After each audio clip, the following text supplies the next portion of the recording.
Olá, meus amores. Vamos aqui continuar o nosso estudo sobre a assistência social, né, a LOAS.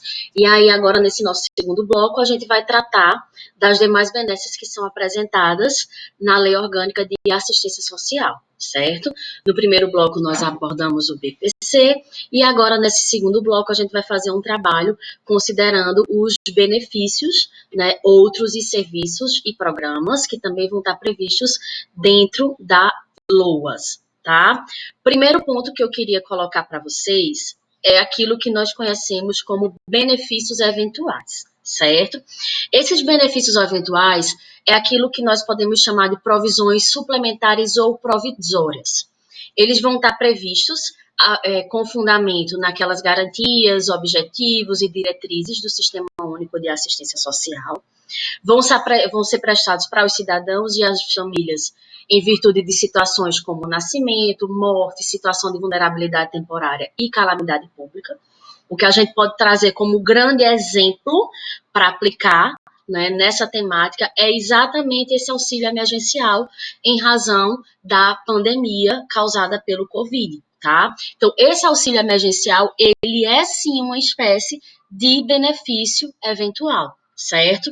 Genericamente, a gente pode conceituar como aqueles benefícios, né, que o próprio sistema de assistência social e os planos de assistência social nos entes federados, eles vão poder indicar, a partir também da lei orçamentária anual, quais seriam os possíveis benefícios a serem prestados por aquele ente federado, né? Então, normalmente, como é que funciona? É como se um ente federado, vamos imaginar o seguinte, o município ele pretende pagar, né, um determinado benefício eventual.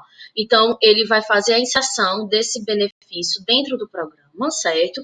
E a partir desse programa, como a gente conhece, que precisa-se ter uma base de financiamento, que você precisa ter uma previsão de qual vai ser a fonte do custeio, né, daquele determinado benefício, é que a gente vai ter essa previsão dentro das leis orçamentárias anuais dos municípios, dos estados e do Distrito Federal, e a partir daí o Conselho Nacional de Assistência Social ele vai poder indicar que tipo de benefícios que foram propostos eles vão poder ser inseridos, como também fazer uma espécie de suplementação, tá? Orçamentária, se assim houver a necessidade, né? Então, a gente vai ter várias situações assim que podem ser justificadas, tá? Um outro ponto interessante é a gente observar que ele não pode ser acumulado com o programa tanto Bolsa Renda como também o programa de resposta aos desastres e auxílio emergencial financeiro, certo? E aí o que é que a gente pode verificar ainda? A própria LOAS, quando ela foi instituída, além de trazer a previsão e regulamentar o benefício de prestação continuada, que nós vimos no bloco passado, ela acabou extinguindo, né, a renda mensal vitalícia, como eu coloquei para vocês, e a título de benefícios eventuais, ela extinguiu o auxílio natalidade e o auxílio funeral, certo? Que são benefícios também que a gente fez uma abordagem dentro do material de apoio que eu disponibilizei para vocês fazerem a leitura. E aí, o que é que a gente pode observar? O benefício eventual, ele é como se fosse uma espécie de carta coringa, que aí o gestor ele vai poder utilizar e criar a partir das suas necessidades emergenciais. Então, por isso que eu trouxe esse auxílio emergencial por força do Covid-19 como um grande exemplo, né? Porque é uma previsão, é uma provisão assim bem extraordinária, fundamentada em uma espécie de calamidade, que é a situação que a gente está vivendo, né? Mas para além do Covid, desse auxílio emergencial, a gente vai ter também outras situações que são justificadoras do pagamento de benefício eventual. Por exemplo, vamos imaginar um cenário de desastre ambiental, né, como aconteceu, né, em Brumadinho. Né? Então, as famílias elas podem vir a ser beneficiadas de renda, transmissão de renda, de serviço, por meio de benefício eventual. Eu posso ter uma hipótese, né, de enchente, eu posso ter uma hipótese de desastre local, e aí a gente escuta bastante do poder público pagar um auxílio para o aluguel, por exemplo. Esse auxílio para o aluguel ele vai estar fundamentado nessa perspectiva de benefício eventual, né? O cenário que a gente observa em algumas localidades que você tem programas para o custeio, né, das despesas funerárias, daqueles que são mais carentes, né? Então, isso também vai estar fundamentado no benefício eventual, né? Vez por outra, eu já ouvi relatos de pessoas que acreditam que aquilo ali é político A, B ou C, faz uma determinada doação de caixão, que faz uma doação do ambiente para velório, e não é assim que as coisas funcionam, né? Uma vez até uma aluna me relatou que na cidade dela se imaginava que quem dava caixão eram os vereadores. E, na verdade, você pode ter essa provisão dentro do ente federado para o custeio destes benefícios eventuais, inclusive com relação ao funeral ou com relação à natalidade. Né? Então, assim, vai muito de cada necessidade local e da possibilidade dessa provisão ela ser aprovada e vir a ser implementada, desde que tenha provisão orçamentária na lei orçamentária, tá? A gente vai ter ainda a previsão acerca dos serviços socioassistenciais. O que seriam esses serviços socioassistenciais? Nada mais é do que aqueles serviços que são apresentados, tá, para prestar socorro na melhoria de vida da população. Né? Então, você vai ter a possibilidade de apresentar serviços tanto para pessoas em situações de rua, por exemplo, que vivenciam um cenário de muita vulnerabilidade, como também é o cenário de serviços socioassistenciais para as crianças e adolescentes que estão em risco pessoal e também risco social, de acordo com o regramento tanto da Constituição Federal como também do Estatuto da Criança e do Adolescente.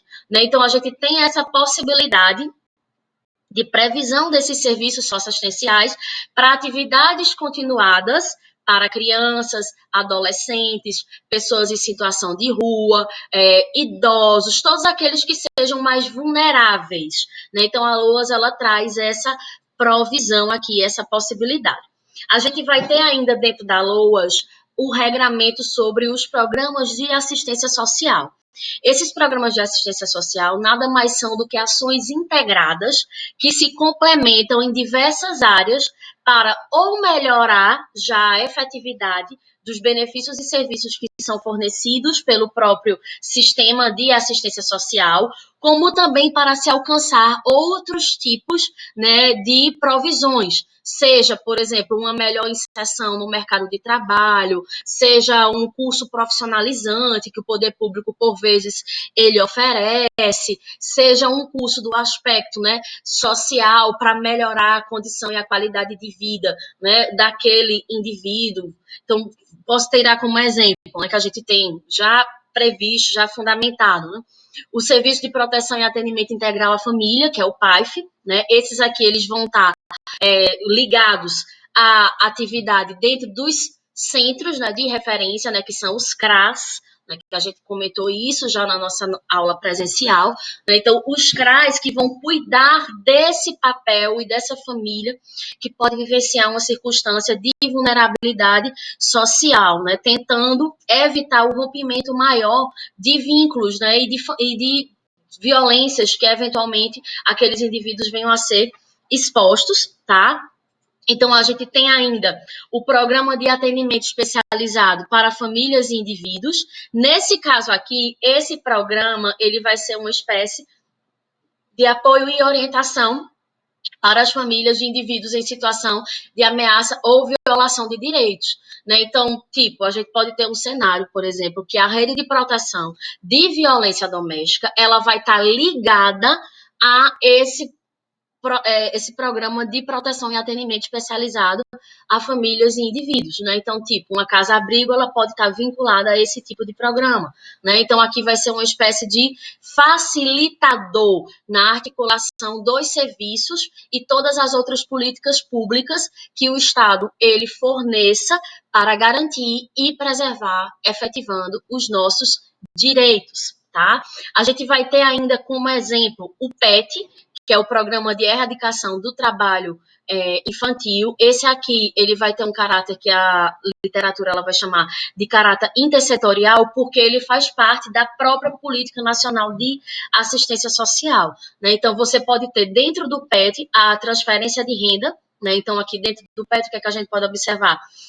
O Bolsa Família, né? Compondo esse tipo de programa a título de transferência de renda, ou ainda você pode ter um cenário de bolsas outras, né, que são fornecidas para os jovens, tá? Então, aqui a gente pode observar a tentativa de você retirar essas crianças, esses adolescentes, os jovens, do mercado de trabalho, certo?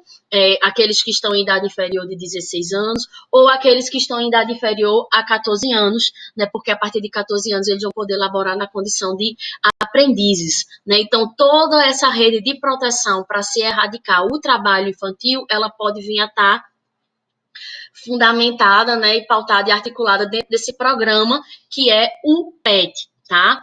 E a gente vai ter ainda a previsão dos projetos de enfrentamento da pobreza.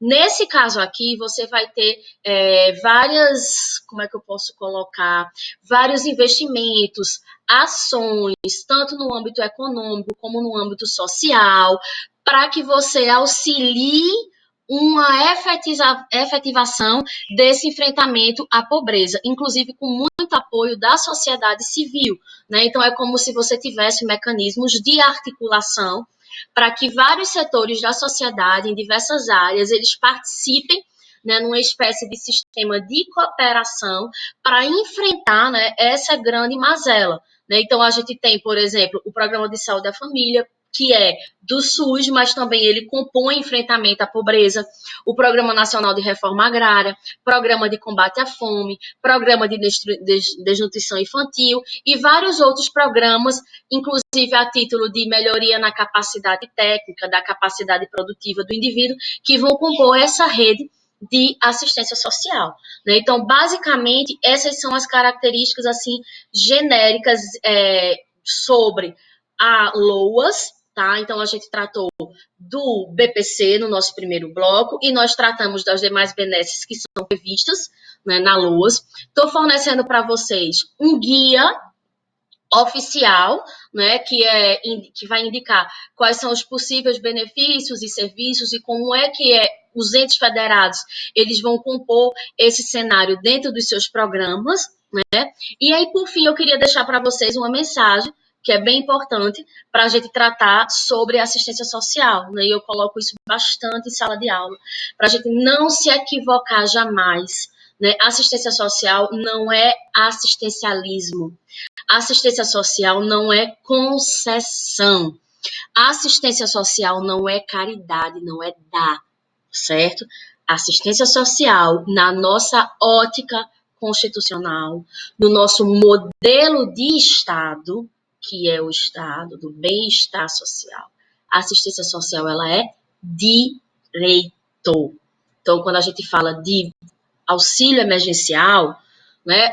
Foi bonito o Congresso inteiro votar, unanimidade, etc. e tal. Claro que nós sabemos que há um espectro político, né, de politicagem, na verdade, vou nem dizer político, por trás dessa aprovação. As eleições municipais elas se aproximam, né? Nós vivenciamos uma dicotomia ideológica muito grave nos nossos dias, o que dificulta, né, qualquer tipo de atividade que venha a ser desenvolvida pelo Estado e pela própria sociedade civil, mas para além disso, apagando assim todas essas divergências ideológicas, eu quero deixar para vocês aquela mensagem simples, prática e objetiva. Aquilo que é direito do cidadão, bandeira nenhuma, partido nenhum, cor nenhuma, base ideológica nenhuma pode retirar.